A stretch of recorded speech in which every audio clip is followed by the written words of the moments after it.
it is a further pleasure to think that Jane Austen is being read, studied, and enjoyed beyond the English-speaking world, although I am sorry that I am not able to address you in your own tongue. But that has led me to think about translation and the problems associated with it. I imagine that for the most part she can be translated without much loss.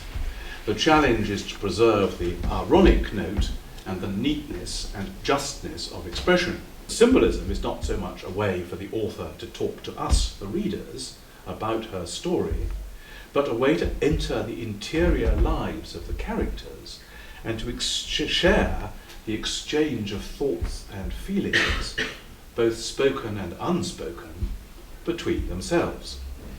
Surprisingly, the symbolism comes to have a function which is not so very different from free indirect discourse after all.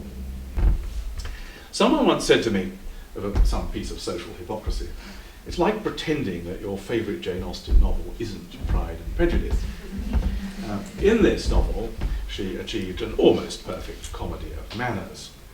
It is one of the most widely read books in the canon of English literature. I am fairly sure that it's the most widely reread. So, after Pride and Prejudice, Jane Austen faced a problem that few creative artists have been lucky enough to face. How do you follow perfection?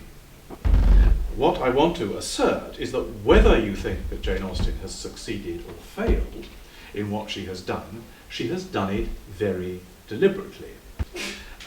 I made a muddle about this talk. It's my fault. I gave one title to the organisers, and then I put one title at the top. The title at the top, you'll see, is Jane Austen Modern. The title I originally gave, Jane Austen, the first modern novelist, with a question mark. It doesn't make much difference. But anyway, as you may have realised, I came to think that the question of whether she's modern is not in the end terribly interesting.